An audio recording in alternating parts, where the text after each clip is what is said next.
Our final panelist is Dr. Rob Blackaby, who's going to be addressing ethical considerations for pandemic planning. He did his graduate theological studies in ethics, and for 13 years was the senior pastor in Trinity Baptist Church here in Calgary, and then in the last year or two has become full-time faculty out at the Southern Baptist Seminary in Cochrane. He has been sort of brought into this discussion by his wife because she works for the Calgary Health Region, and over the dinner table has been starting to toss out some ethical tidbits for him to chew on.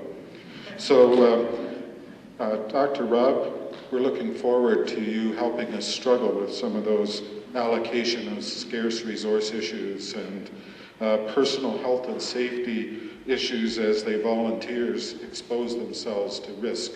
How are we going to deal with those kinds of ethical dilemmas? Well, those are some of the issues, aren't they? I think where I'd want to begin is we have to decide if we're going to be involved, and that's not a given. We could choose to cloister ourselves or to go away somewhere and say we're going to ride this out and we're going to get away from what's happening in the city. But obviously those of you who are gathered here have chosen to say we're going to stay in the middle of it. And for me then, you've already answered the question that we will respond, we will be involved, and that is perhaps the most pressing ethical issue. That we're not going to be apathetic, we're not going to be distant, we're not going to be removed, but we're going to be in the middle of it, and that is classic Christianity in my opinion. In any disaster, I think the primary ethical obligation of leaders is to plan. And you might take issue with me immediately and say, no, the primary ethical obligation is to pray, and I would concede the point immediately. But I think there are lots of us who pray, never expecting God to give us anything to do in answer to those prayers. And I think what I would say is we need to be planning in response to the prayers. In other words, we are fleshing out, or we are living out the answers to the prayers we're praying. Here are the preliminary matters for me. And you may not find a clear distinction. I do. Ethics is what we ought to do. Morality is what values shape what we ought to do. In other words, ethics is trying to get at what should we do. Morality is saying, was that right or wrong? Morality is trying to say, what are the values that inform what we ought to do? The Canadian Centre for Ethics and Corporate Policy, fall 2006, said this: the need for a widely accepted pre-pandemic ethics approach was highlighted during the 2003 SARS crisis, when difficult ethical choices rapidly arose. In the future, whose values should prevail? How should individuals' freedoms be balanced against the common good, or economic losses against the halting of disease? And I'd suggest in a general statement that there is no such thing as an amoral decision. I think sometimes we get the impression that these plans don't have any moral girding. They always have moral undergirdings. Every decision we make is born in morality, and it is breathed in ethics. And that's not just because I'm an ethics major, it's not just because I'm an ethics professor, it's because what we believe shapes what we do. So the question is, what do we believe, what do we value, and what are the principles that are shaping what we do? I want to say this again, caring for people always involves making moral decisions, that is, dealing with values, interests, and references, or preferences. Recipients of care often judge the outcome of care not in biological and statistical terms like experts tend to do, but in moral terms. Was what you did for me, to me, what you denied me treatment, was that right or wrong? My son and daughter, my mother, my father, me, my wife, my house, how you treated me, was that right or wrong? They don't care about outcomes, or they don't tend to. They tend to care more about basic things like right and wrong, and it grows out of their value system. So, to me, faith community is crucial here. I don't apologize for being a follower of Christ. It shapes how I see the world. It shapes why I love my community and want to give myself away in service to Christ and the community where He's placed me. So I want to give a general outline, and in the moments I've got, to simply give preliminary thought, and you would understand this is not exhaustive. But I think we have to deal with decision-making first, and a few comments would suffice. The urgent medical needs, the scarcity of resources, and panic cannot drive decision-making. But they will unless we are planned ahead of time. A plan involves assumptions about core values, guiding principles, individual and local needs. Who's determining those things? Whose voice is at the table saying these are the values that we cherish? Could I suggest that you need to have a fairly well-rounded table, because humanism and many faith groups would have different perspectives on what a core value might be. Maybe not, but maybe so. So get to the table and talk. There are some presuppositions that we need to identify and just own them and just be honest about. These are things that I believe to be true. Let me break it down further. These are decisions that need to be reasonable. Decisions must be based on reasons based on evidence, based on principles, values. Stakeholders must be able to agree that these reasons are relevant to meeting health needs. And how are they going to do that? I think the discussion we've had this weekend is a fairly good preliminary discussion to say perhaps churches can become town hall meeting centers where we talk about these values that are driving the decisions, the reasons why we're making the decisions we are, or why the health professionals are making the decisions that they are. They need to be made by people who are credible and people who are accountable. And I'll come back to that in a moment. Decision-making needs to be open and transparent. The process for making decisions is open to scrutiny. The basis for decisions needs to be publicly accessible. Before a pandemic ever arrives, we need to know how the healthcare profession system is going to react and what they're expecting us to do as partners in that system. What's our role? Decisions need to be inclusive. That is, they need to engage the stakeholders in the decision-making process. They need to be responsive. That is, opportunities to revisit and revise your decision-making strategy as information or circumstances emerge. Also, there needs to be some kind of mechanism in place to lodge a complaint or to take a dispute with the way a decision is made. You can't be shut out of the system simply because you were disenfranchised. Lastly, decision-making has to be accountable. A mechanism must be in place to ensure that decision makers are answerable for their actions and their inactions. And by that I don't mean punishable for them. I mean somehow it gives me comfort to know when I am not treated, that person is answerable for why I was not treated, and perhaps they'll be commended or perhaps they'll be chastened. That's not my concern. I simply want to know that they're answerable to somebody. It's not just an individual call or there'll be havoc. Let me go to some principles. In an ethical guidelines, Kinlaw and Levine in 2007, about a year ago, produced some guidelines for the Center for Disease Control and Prevention. And this was their comment. Preserving the functioning of society is the overriding guiding principle in pandemic influenza management. Let me read that again. Preserving the functioning of society is the overriding guiding principle in pandemic influenza management. Immediately my question is, what society? What is society supposed to look like? What are we preserving? Are we preserving bars? Are we preserving churches? What are we preserving in society? And that's all informed by values.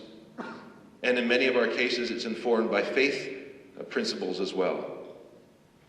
There are some other ethical principles, and I want to run through these quickly because I want to get to two particular issues in a sea of others that will kind of illustrate both the decision-making and the principles that I'm going to talk about. But what are some principles? Well, these things need to guide us, and I think they could be agreed to across the board. It needs to provide benefit. Whatever we do needs to be of benefit, and it needs to prevent or remove harm. The word is beneficence. Also, a principle is that we cannot inflict harm. We count on doctors not to inflict harm. We count on nurses not to inflict harm unless it's absolutely necessary. If I've got cancer, I I want that harm is a needful harm with a good goal at the end of it. So I am going to hurt you, but you will ultimately survive. That's the only reason. You have to have a reason for causing harm. Another principle, you have to respect autonomy. You will have to allow and assist personal choices, and you have to protect personal values and beliefs. How will you do that? Justice. We have to treat people fairly. We have to treat people equally. As a correlate, any unequal treatment requires an evidence that there is morally relevant difference between people that justifies inequality. In other words, why would a healthcare worker receive a vaccine when my child doesn't? You have to tell me why. Now, I can agree with you. I'm not saying that's a bad idea. I'm just saying that's a principle that's got to be established, that there is a difference between us, and this is why, and it's morally acceptable. In other words, it has nothing to do with your gender. It has nothing to do with your race. It has nothing to do with your socioeconomic class. It doesn't have to do with whether you're homeless or living in a mansion. It has to do with your service in society, and we all need you. And the average person would say that's morally acceptable. Proportional response.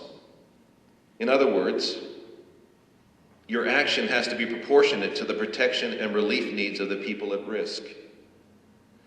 Don't overdo it, and we can't underdo it.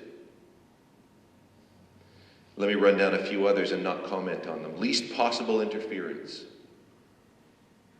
impartiality, transparency, solidarity. I have to comment on that one because we're talking about a community faith response. But what about the rest of the world? Are we protecting Calgary to the exclusion of Canada? Are we protecting Canada to the exclusion of North America? Are we protecting North America to the exclusion of the rest of the world? And so there is a solidarity, and we know it. How are we going to ration our resources to take care of things outside of our borders? And now I won't comment on the rest. Precaution, privacy, equity, trust, effectiveness, utility, efficacy, liberty. All these are principles that have to guide our decision making. One of my favorite pieces so far comes out of the University of Toronto Joint Centre for Bioethics, and it's aptly called Stand on Guard for Thee, published November 2005. In the wake of SARS, they said, if ethics are clearly built into pandemic plans in an open and transparent manner, and with buy-in from multiple sectors of society, the plans carry greater trust, authority, and legitimacy. So let me go to two issues. Fairness. Fairness is an ethical issue. It's important on two levels. Number one, what process are you going to use to make a decision as to what is or is not fair? In other words, procedural justice. What procedures are you going to use to distribute resources? Number two, distributive justice, and that is distribution of scarce human and material resources must be fair. Let me give an example. Triage. When I go to the hospital with my son, well, I have two sons that fell, and both of them split their head open separate times, but nonetheless, there I am. I can be fairly sure that if the blood is still flowing, they will be high on the emergency list. If they're screaming perhaps and running a fever at the same time, they may get in quicker because contemporary routine triage is based on medical needs. The most sick, those whose life is threatened, will be attended to first. True? Now that is not ethically problematic. If I'm sitting there with my son and he has a mild fever and the child in front of me is cut, or the child behind me comes and his arm is hanging off at an angle, it does not upset me that he gets taken before my child. That is ethically not problematic for me. But that may not be the case in a pandemic. Then you move into battlefield or major disaster triage, which is based on medical needs and the likelihood of benefit. Those unlikely to survive are given comfort measures only, and that becomes ethically very problematic. Could I suggest that may be a very, very significant place for churches to come into the picture? The problem is, we then open ourselves up to infection as well. But I also think that we enter into classic Christianity when in the middle of the first century, Christians are running all over Rome, caring for those who are dying while everybody else was trying to get out. How to balance access to healthcare resources, limitations on individual liberty, and actions taken to protect the public from harm versus maximum lives saved, protection of societal functioning, and response to the actual level of risk. People need to know in advance what to expect. Number two, before I get off of fairness, we need to recognize reciprocal obligations. In other words, let me talk about the healthcare sector first. If we're going to say that doctors and nurses are obliged to serve, we better make sure there are measures in place to protect them and to provide for them and or their families in the wake of the pandemic. In a faith-based community, if we're going to say the pastor and his family need to put themselves in harm's way as congregations, we need to step up to the plate and say, then we are going to ensure that you and your family are protected in the wake of this pandemic. Lastly, autonomy. In a pandemic, it's not life as usual. The question isn't whether things are going to change, it's how things are going to change, and how the decision you make, you're just choosing which things are going to change. In other words, like was mentioned last night, if you close a school, you influence parents' ability to work or where children are going to gather, and suddenly you have other issues like people going out of business or families losing income. So suddenly you begin to limit basic personal freedoms that were routinely taken for granted. Freedoms like mobility, freedoms like assembly, privacy, choice. Issues like vaccination. Will it be prioritized? Will it be voluntary or mandatory? And for whom will it be mandatory? Things like quarantine, chosen by individuals or imposed on individuals. Is it going to be a selfish quarantine? In other words, we're staying in our house so we don't get sick. Or is it going to be a corporate quarantine where we're saying we're staying in our house so that we don't infect you? What is it? And then healthcare workers' duty to provide care. These people will be forced rapidly to weigh serious and imminent health risks to themselves and their families against their duty to care for the sick. Their risks at least will be physical and most surely psychological. The last statement I'd read is from, again, this Joint Center for Bioethics out of the University of Toronto. They said this: afterwards, history will judge today's leaders on how well they prepared for and acted during the crisis, and if they treated people in an ethical manner.